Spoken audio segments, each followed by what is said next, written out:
That's right. It made sense before. It doesn't make any sense now. Because what we mean by justice hasn't a thing to do with what they mean by justice. It's totally, absolutely, a totally different concept. And one reaches it, see, this is really justice is another word, a higher sense of justice. Let me give it to you. When each part of anything is playing its proper role for the good of the whole, that's justice. That's order. That's order. That's order. But we don't use it that way. Right? We don't use it.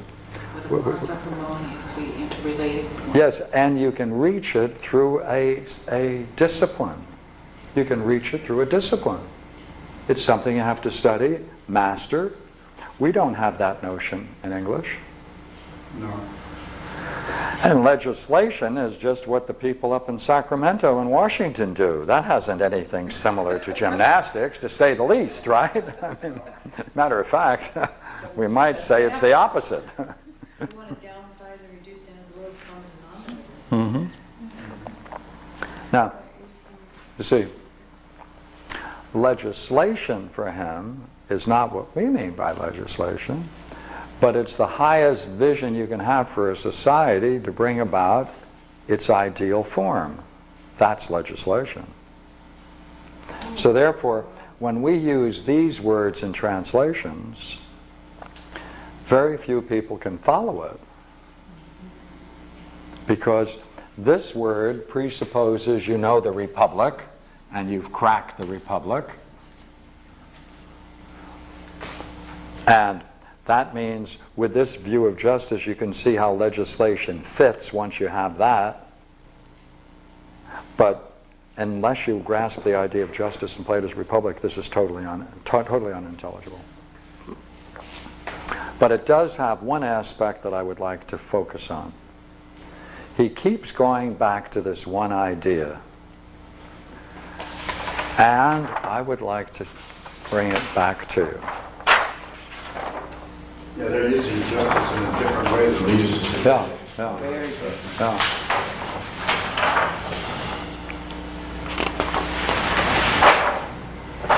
There is no other way by which they can be delivered from evil than by punishment. He repeats this theme again and again and again. If you're rightly punished, you become better and you profit by it. He is definitely moving in that direction. That punishment, therefore, that's the only way in which you can ever be delivered from evil. And therefore, rightly punished means to become better and you profit by it. That plays a repeating role throughout this entire dialogue. Now, the difficulty with that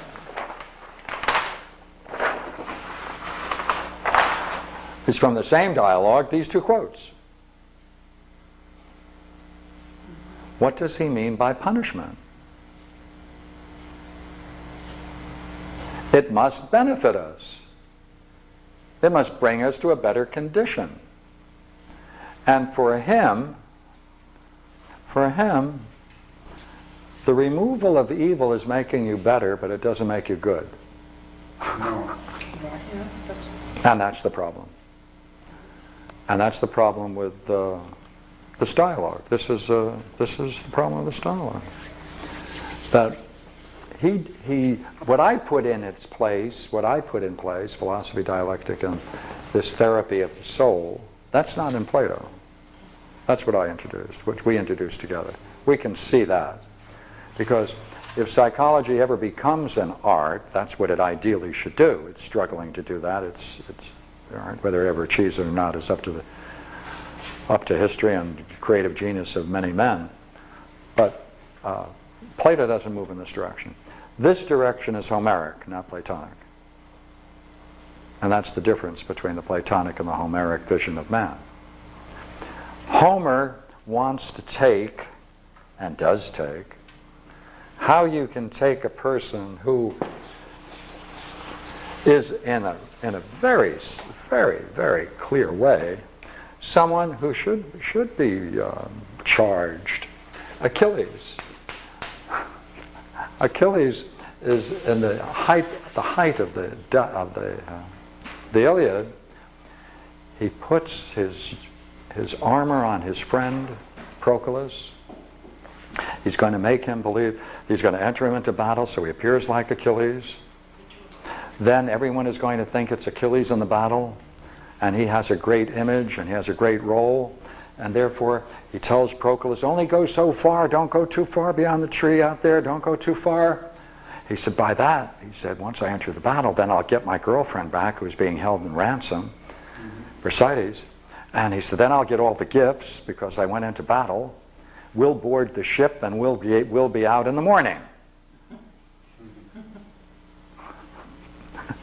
This type of person, Homer shows how he sees through the folly, how he turns around, strips himself from all of those pretenses, turns around and becomes a pure warrior with the highest ideal. That's what he does.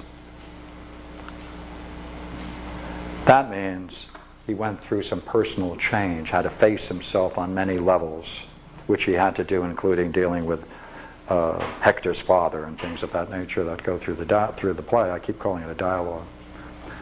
So that's a Homeric. Homer is interested in seeing the individual, what he goes through to try to become better, and has to face the personal conflicts to become better. He does that in the Odyssey as well.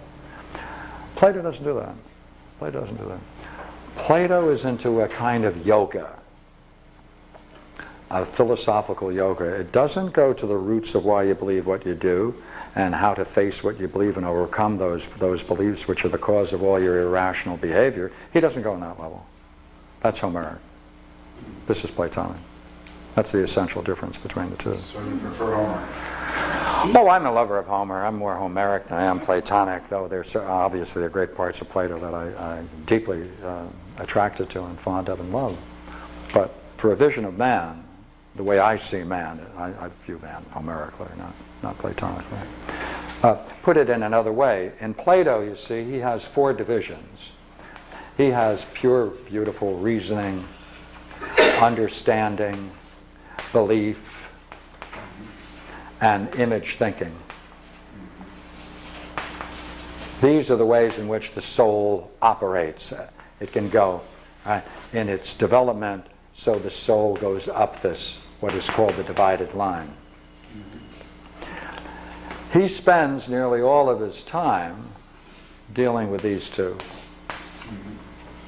He describes the condition of belief, but he never goes to the root of belief and never describes exactly how we come to the beliefs we have, which control us, which causes the suffering, the agony, and the ruination in our lives and our fellow man. He only approaches this in general.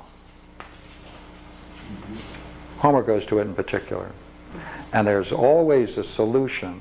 You must always, when you try to resolve personal problems, you must discover the particular belief that's functioning. What are the particular circumstances that brought that belief believable, how it became believable, and the role it has on the individual. It's always particular. It's never general. A general solution to a human problem doesn't help anybody. But if a person can grasp the particular circumstances they came to in their life that added to their belief about themselves and about their reality, if you can find the conditions that made that believable so that they can then disengage it, that's individual growth. That's Homeric. Plato, he has a beautiful, magnificent philosophical yoga that shows the condition we're in for believing in image thinking, but he has no particular solution to how to break out of this level. He starts from here. What's the word below reasoning? Reasoning, understanding, belief, image thinking. I see. Like our culture bombards us with images to make us